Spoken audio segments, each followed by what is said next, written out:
Здравейте! Днес ще ви представя един малък като размери, но не малък като хардуер смартфон на китайската компания Ulefone, а именно моделът Ulefone BX, който е 4,5 инчов смартфон. За всички, които имат така по-малки ръце, е много подходящ този модел. Нека да видим какво имаме в комплекта. Имаме ръководство на различни езици. Имаме протектор на екрана. Имаме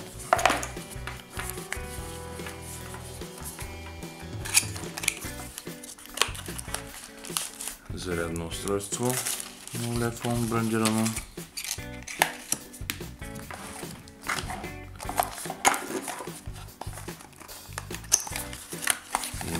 И микро USB кабел за прехвърляне на данни за зареждане на устройството.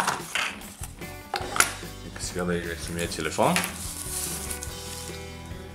Той, както казах, е 4,5 инчов. В случая черен е модела, който разглеждаме. Има и бял такъв, но този тук е черен.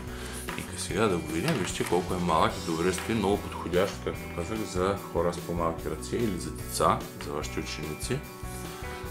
Защото е удобен и може така с една ръка да се работи с него. Нека го разгледаме по-отблизо. Значи по цялата дължина на устройството имаме така хубава солидна метална рамка, която така му предава здравина, не се огъва, няма скърцане, много добре изработен. Така изглежда, нали, луксозно изработката с тази метална рамка, макар и цената му да е много ниска. Значи от дясната страна е бутона за включване и изключване на смартфона, виждате. От ляво имаме два бутона за намаляване и за усилване на звука. От долна страна имаме само един малък отвор за микрофона. Отгоре отвора за 3,5 мм жак и за слушалките и отвора за микро USB кабела. Отпред стандартни в червено 3 бутона на андроидски, назад Home и меню. Отгоре имаме говорителя, се вижда тук. Също и предната камера, подходяща за видеоразговори и селфи снимки, която е едва 2 мегапиксела. Но няма как при тази цена всичко да е топ хардуерно в едно такова устройство. Така че камерата, от към камера, нали, куца всъщност телефона. Не е толкова силна и мощен сензора. Също тук имаме и сензора за приближение. Отзад, както виждате, пластмасов капак, текстуриран, много приятна текстура, не задържащ пръстови отпечатъци. Логото на Ulefone се вижда тук изгравирано. Имаме тук отвора, решетката за говорителите на телефона, сензора на задната камера, която е 8 мегапикселова, но това е след интерполация, иначе е 5 мегапиксела с интерполация. Софтуерно е направена да бъде 8 мегапиксела. Тук е също и LED светкавицата. Задната камера също е една от така слабите страни на този телефон, но ако камерата не е всъщност много толкова важна за вас или за вашите деца или там, който ще ползва телефона, наистина той се заслужава, защото всичко останало в него е така на доста високо ниво на изработка и с силен, мощен хардуер, с изключение на камерата, както казах. Нека да видим и размерите на телефона. Както казах, подходящ за хора с малки ръце или за деца. Широк е 6 см и половина, дълъг е около 13 см и дебелината му е между 8 и 9 мм. Така има размери. Нека да видим колко тежи всъщност.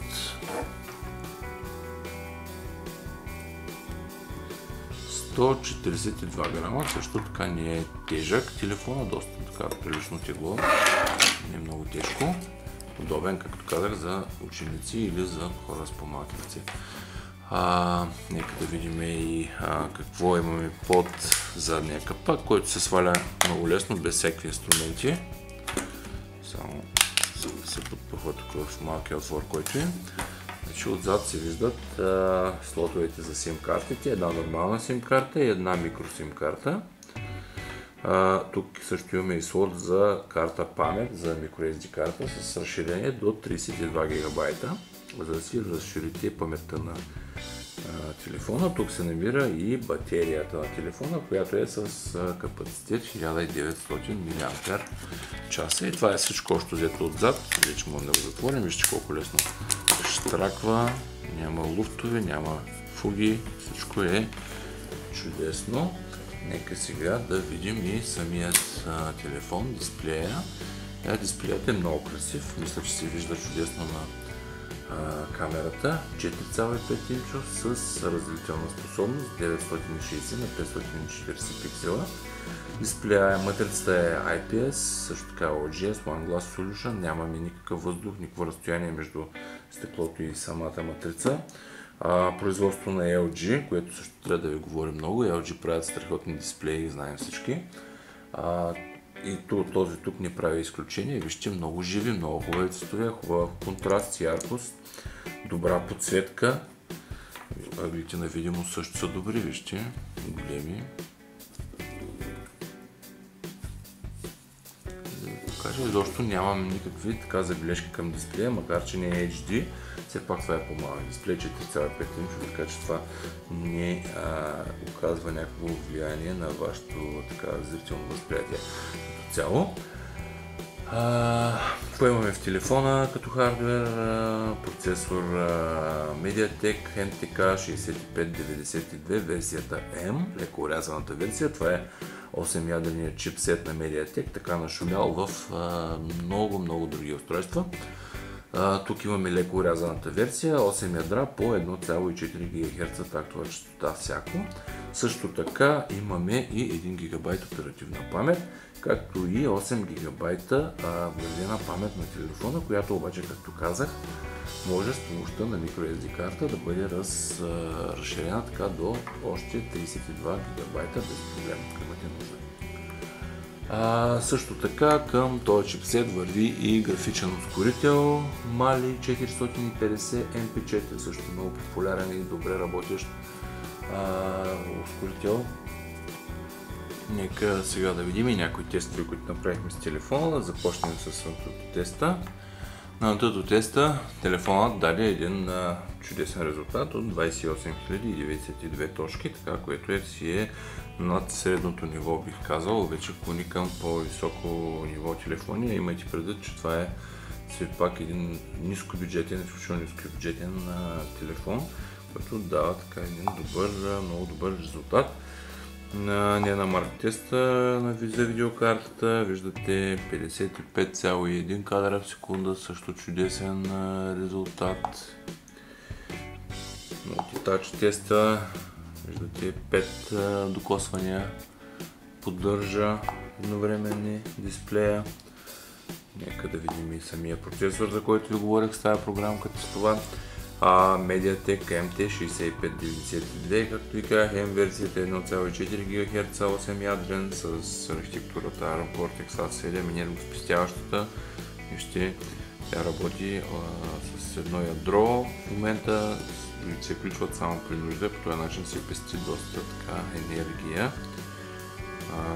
Видеокарта също се вижда, Mali 450 MP, нека да видим 1 ГБ RAM, както ви казах, резолюцията 960 на 540 при 4,5 инчов дисплей. Нека да видим и сензорите на телефона. Базови сензори, започнем акселерометъра, работи. Светлинен сензор, той работи. Сензор за приближение работи и звуков сензор. Ало. И той работи. Общо взето базов набор сензори, както може да се очаква от по-бюджетно, нискобюджетно устройство. Забравя да кажа, виждате, нали, че има лепенка на екрана, която въпреки нея така не пречи да се вижда хубавия дисплей. Няма да я махам, тук малко логото стои, но все пак телефон ще се продава, така че няма да махаме, да не нарушим дисплея по някакъв начин. Нека да видим сега и камерите. Както казах, задната камера е 8 мегапиксела, но това е след интерполация или реално 5 мегапиксела. Не е нещо особено, няма как да правите някакви такива професионални, даже професионални снимки. Ето тук е една макроснимка. Като цяло снима прилично, но има така доста шум и размазване, като се увеличи снимката, се виждат. Нормално, все пак от някъде трябва тази цена да се на телефона да се постигне. И тук всъщност това е от камерата, ето вижте, има размазване леко и доста шум се появява, като се увеличат снимките. Така че, тук е панорамна снимка. Като цяло прилични снимки, но не става за вашия семейен албум все пак. Ще увеличавам тази. Вижте как има размазване и шум в снимките, вече като се увеличи много навътре. Нека да видим и видеото.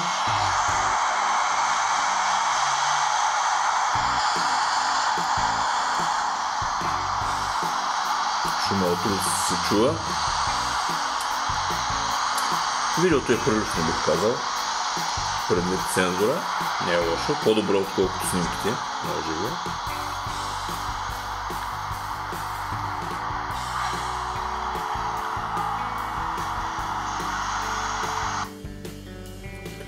Това за задната камера. Предната, както казахме, подходяща може би само за видеоразговори. Тя е 2 мегапиксела, още по-слаба. Но това е, да, единственият минус може би на този иначе приятен, малък и мощен телефон. Камерите не са от най-високо ниво като цяло. Иначе телефонът, освен това, има и операционна система Android 4.4.2, две SIM карти, както ви казах. Нека да го тестваме и с... Всъщност, нека първо да видим и теста на GPS модула. За целта ще излезем навън. Нека сега да тестваме как Ulefone BX се справя с улавяне на GPS сигнала. За целта сме спряли интернета и ще разчитаме само на GPS модула на смартфона. Правим студен старт.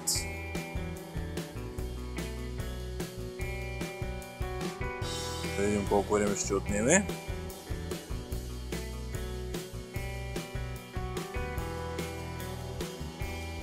Доста сателити откри вече, но още не се е свързал.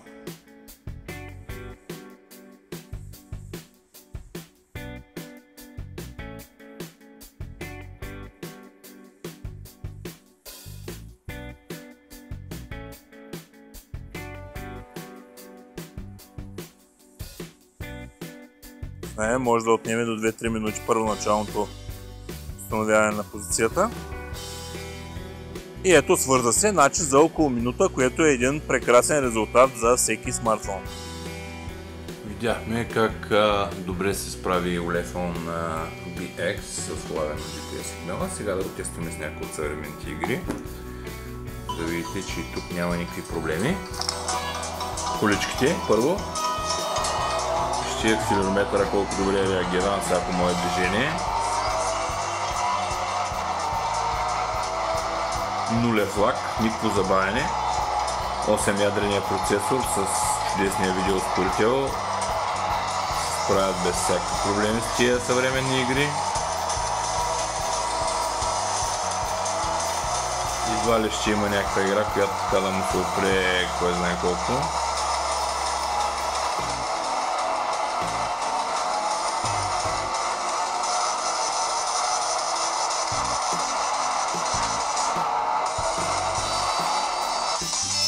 Сменим камерата.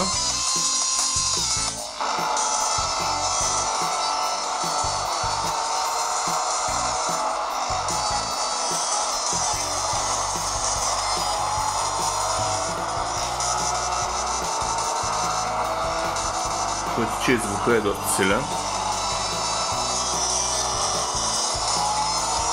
дисплейчето е много приятно, макар и 4,5 инчов, столете са страхотни.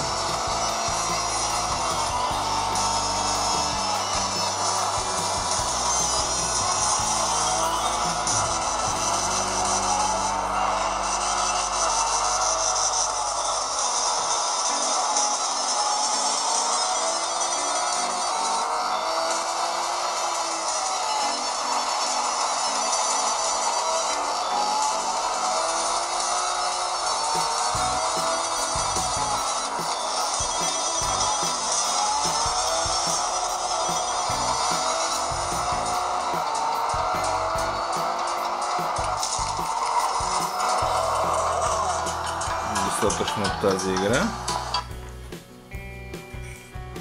Нека сега да видим и другата игра, която винаги показвам. 3D шутъра с зомбитата.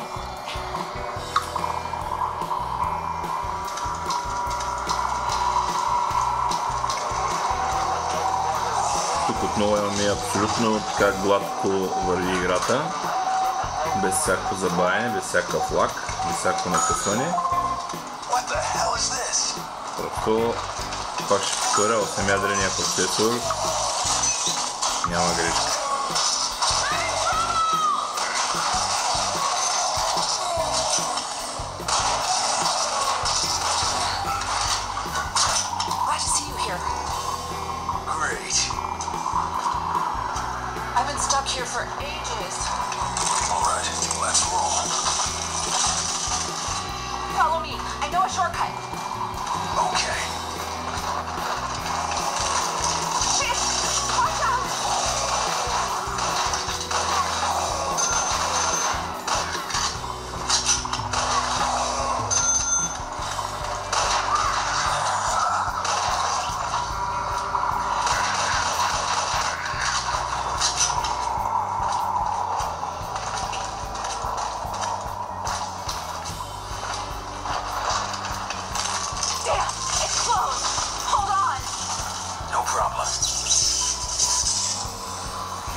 Мисля, че и това е достатъчно. Видяхте как добре се справя с съвременните игри. Нека да ви покажа и как се справя с интернет брауза. Работи как работи Wi-Fi.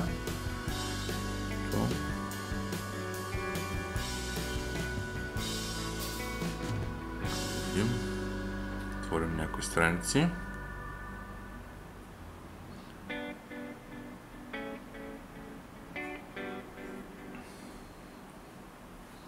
Вижте, няма забавяне, всичко се отваря много гладко и бързо.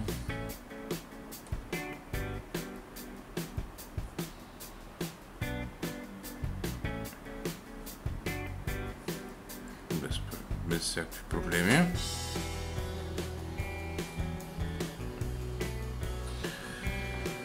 Това е достатъчно.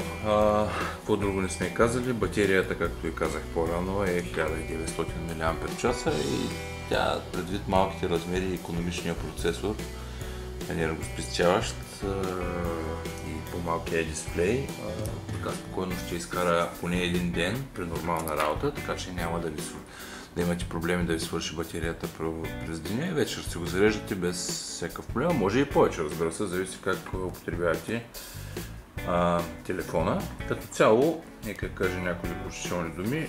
8-ядрен процесор, се повторя, 1 ГБ RAM, много хубав дисплей от LG, 4,5 инчов, с хубави цветове, ярки, с хубава ясна картина, с една операционна система 4.4.2 съвременна. Телефонът е малък, подходящ, ще повторя, за по-малки ръце, за ученици, много удобен. мощен, няма да ви забива на никакви приложения най-вероятно. Лекичък е, много приятен. Може спокойно така да го купувате, без да се притеснявате. Изключително качествена е изработката. Благодаря ви.